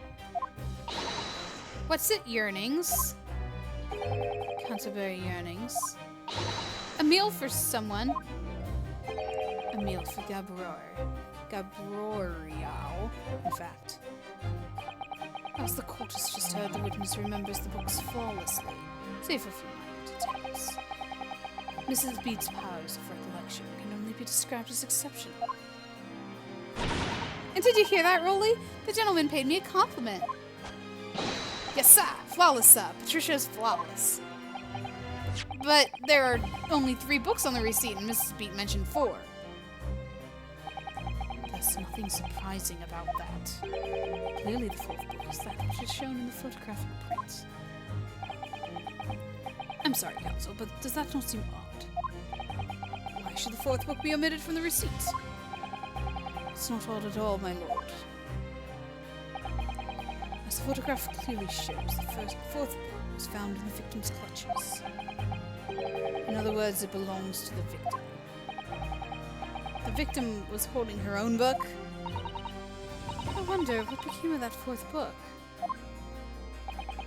Obviously, it wasn't overlooked by the investigating officers of Scotland Yard. I have it here as evidence. You will submit that in the aforementioned photographic print to the court, please, counsel. My pleasure, my lord. Okay, second photograph.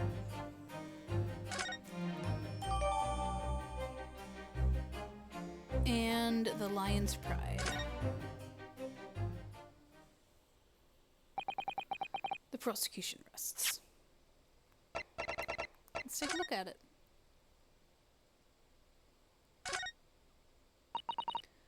Let me see, it's a book entitled The Lion's Pride. Afraid I don't know any English literature at all. So it wouldn't be something I've heard. Wait a minute. The Lion's Pride?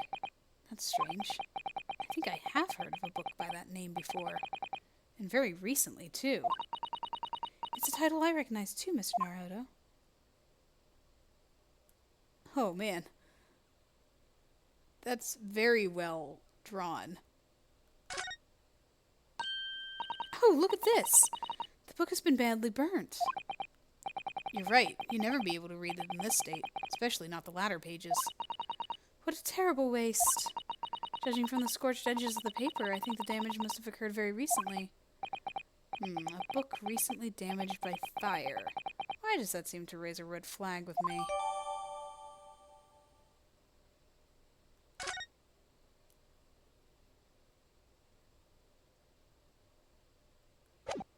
Alrighty, I think we've found out everything we need to do from that. I have nothing further to add. What? You seem surprised, my learned friend. But your resistance until now has been in vain. Entertaining, yes, but futile. Spurious along a route to the accursed lodgings. The accused lodgings that you tried to establish in your summation explanation, and the attempted discrediting of the witness's powers of recollection in your cross-examination. Futile? I walked right into this, didn't I? You see, everything we've said is true. Isn't that right, my darling? Yes, Pat. Marry me, Pat. So, perhaps the ladies and gentlemen of the jury would like to reconsider their positions? Should the court waste any more time on this Nipponese travesty? Or is the decision you have to make all too apparent already? You have heard all of the witnesses and seen all of the evidence. This trial has run its course. Mr. Naruto, I'm afraid we're in a terribly precarious position. I know, but if I fight back in the wrong way now, I could very well just make matters worse. Think, Ryunosuke. Think. What do you do now? Oh, it's giving me a health bar. Always raise the objection, though. If it costs me my health, I know how this goes down. Objection! I'm not too concerned. I'm not done yet! No, my friend, it's over. That last cross-examination was your final chance to establish a credible defense, and you failed. The die has been cast. There's no more room for debate. Well, it might be over as far as you're concerned, but... Oh, yeah, no, I'm flailing. I'm gonna lose. I can't think of what to say. I guess I have to talk to the jury, then. If I may, Lord Van Zeeks. It seems somewhat boorish to close down the debate at this point. Your insignificant little Eastern Isle may be a lawless hole indeed. Must be a lawless hole indeed. For lowly judicial systems to have the audacity to intervene at a moment like this. Oh! You don't have to talk to her like that. Come on, man. I am, to my shame, still a very inexperienced lawyer. So you will have to forgive me, but I consider my assistant's advice essential and her opinions invaluable. Mr. Naruto, that was sweet. I liked that. Very nicely done. Well put. One of the thing's great guiding principles is tolerance, so the court will hear you, madam. Go ahead, Mr. Sato, please. Very well. Pray, what insight can you give us? What have we all overlooked in this matter that you see fit to pursue further? Well, the court has been presented with new evidence, but only after the last cross-examination finished. I see. And you believe this new evidence warrants further examination, do you? Mr. Naruto, what do you think? It's just possible that this new evidence might be the decisive proof we've been waiting for. The judge is sure to ask members of the jury to announce their leanings in a moment.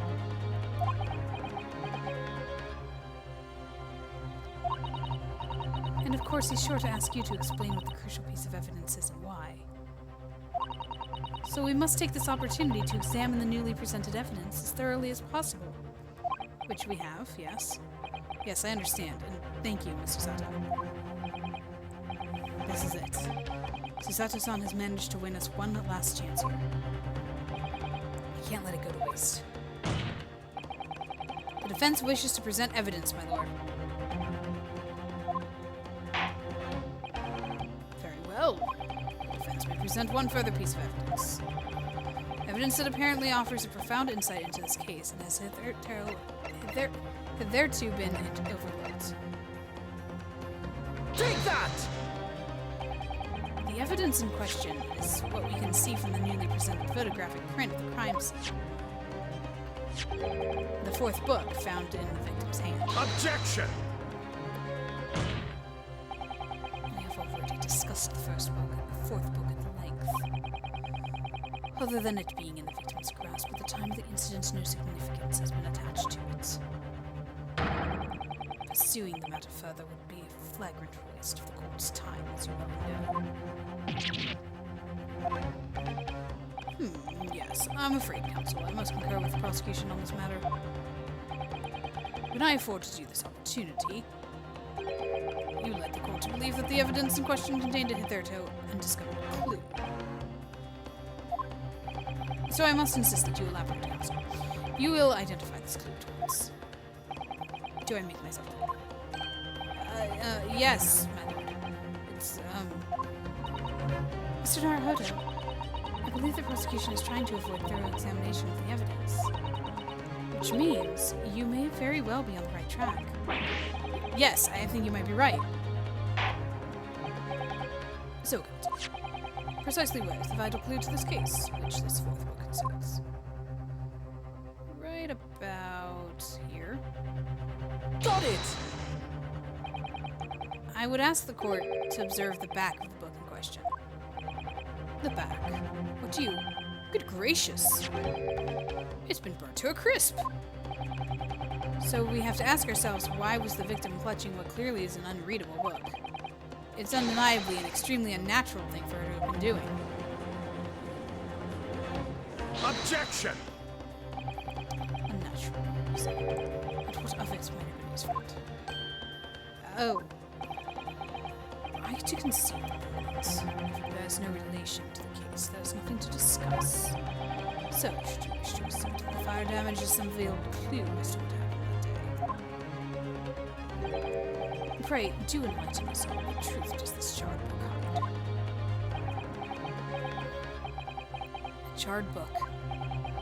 There's just one possibility here, which I can't quite bring myself to rule out. It's an outside chance, certainly, but worth a try. Alright, I'll explain my theory. Don't keep us waiting any longer then, counsel. Explain the theory of yours. What are you suggesting you can ascertain from the fire damage the sorry tome has suffered? Its owner. My lord, the burn on the back of this book reveals a startling truth. About the book's owner. I beg your pardon. But we already know who the book belongs to. The victim was gripping it in her hand as she fell to the floor. After all, it's obviously hers.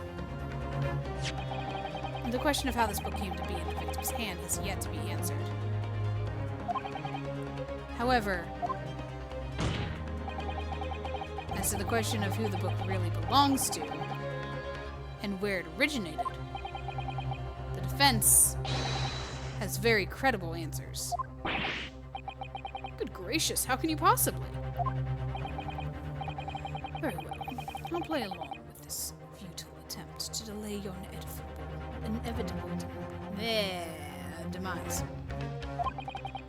But do remember, the members of the jury may well burn you if your little gamble goes awry.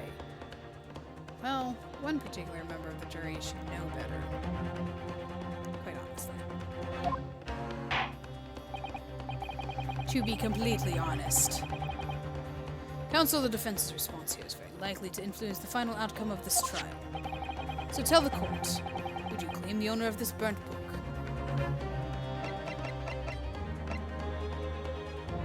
Take that! The answer is that the book belongs to the couple who own the house where the defendant has his lodgings. A certain Mr. and Mrs. Garadeb. The landlords. And whether this is some extraordinary coincidence or some kind of fate at work, I don't know. But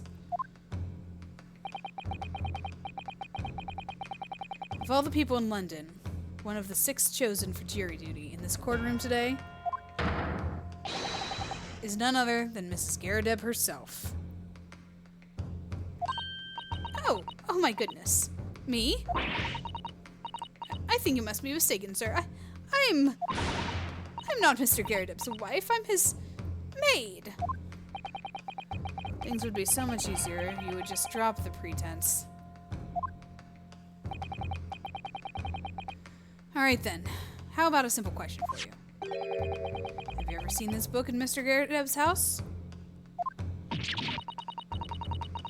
I would never presume to know any of the books he keeps, sir. Objection!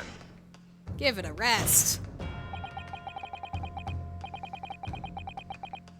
This is outlandish behavior. This woman is the accused landlady, you say? You implicate this hard-working member of the public. You besmirch her without a shred of evidence. Your actions are unforgivable. Objection!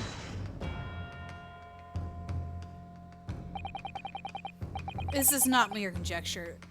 Wow, I don't know what to think. This is not mere conjecture. The defense happens to know that on the day in question, at almost exactly the same time as the victim was stabbed in the pavement below, another incident was taking place in their room on the top floor of Mr. and Mrs. Garrett's house. Good lord, what sort of incident, counsel? A fire. A fire, my lord.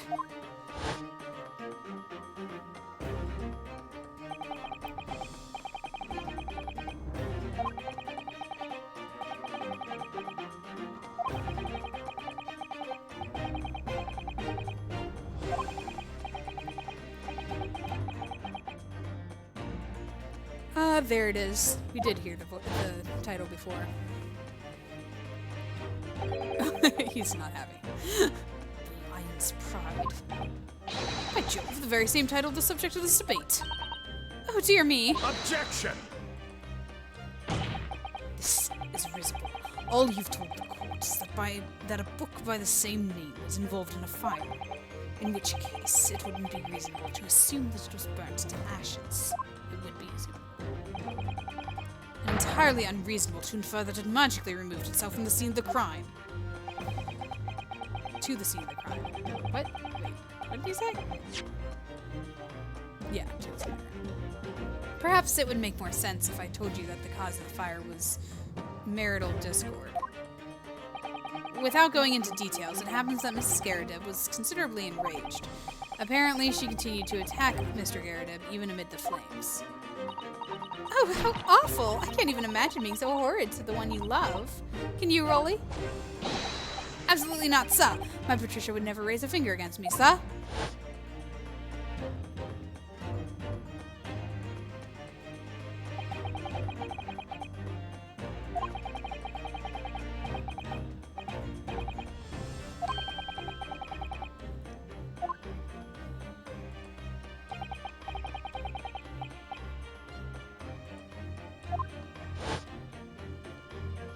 That's why I checked what was actually highlighted in red there, because I thought it was like the up against the window was highlighted in red, not the under enemy fire.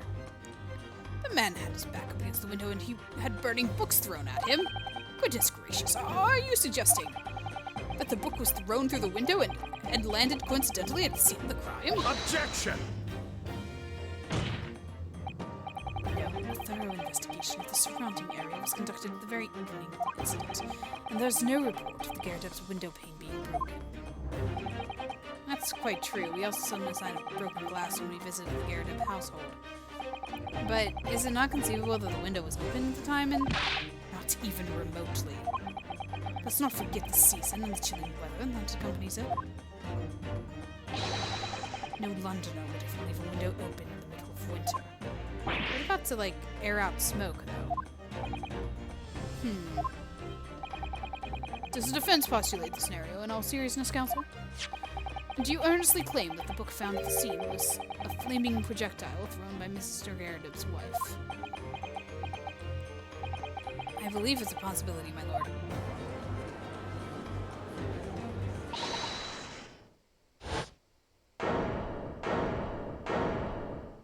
Mrs. Garrett? Yep. That's quite enough! Well, I hope that everyone can see you for what you are now, you little foreign trickster. You call yourself a lawyer, but you're just a coward, a mean coward. Really? Claiming that our little tiff set the whole neighborhood alight, honestly. Implying that I'm merely posing as a maid for appearance sake. How could you? It's nothing to do with the beastly case, not any of it, and you've done sully our family's name. All you've done is sully. No, I assure you, that was never my intention. Dragging an upstanding citizen's name through the mud simply to divert attention from your failing defense. I should box your ears, that's what I should do. It's utterly unforgivable. Too right. Here we go. How long have we sat here now listening to this Nimini spouting out his fancy foreign theories? But think about it.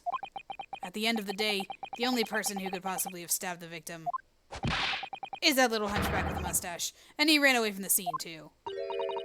I do declare you're right. It's true. Yes, what did I tell you? Makes sense to me. Sorry? What's that? Well, it would appear that the ladies and gentlemen of the jury are once again in full agreement.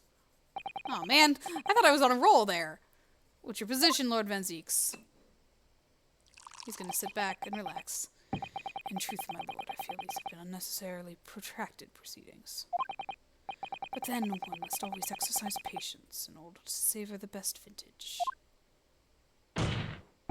No, wait!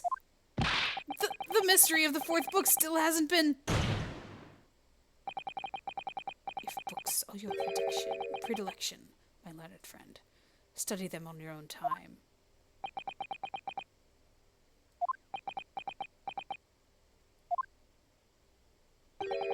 What?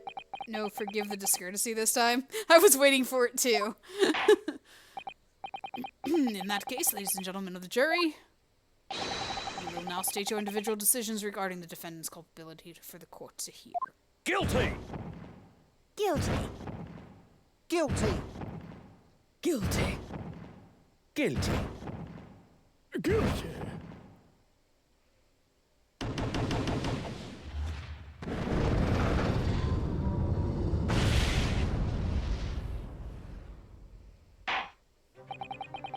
Thank you for that unambiguous response. That's twice now. It's over. Mr. Naruhodo, don't give up. Miss Susato, have you forgotten? The battle isn't over yet. You're not suggesting. Of course, the defense has the right to another summation examination at this point. You could still convince the jurors to change their minds. You have one more chance. My lord, the defense asks to exercise its right to a summation examination. You believe you still have the tricks up your sleeve? I don't intend to trick anybody. I intend to uncover the truth. This is no time to be downcast. As long as there's a chance, I have to stay strong and determined. And we shall be so next time. I think this case is starting to, all the puzzle pieces are starting to fall into place here of what's actually happened. But stay tuned and have any of the puzzle pieces that you are predicting be confirmed in the next episode. So stay tuned, subscribe, all that fun stuff. And I will talk to you guys next time. Bye.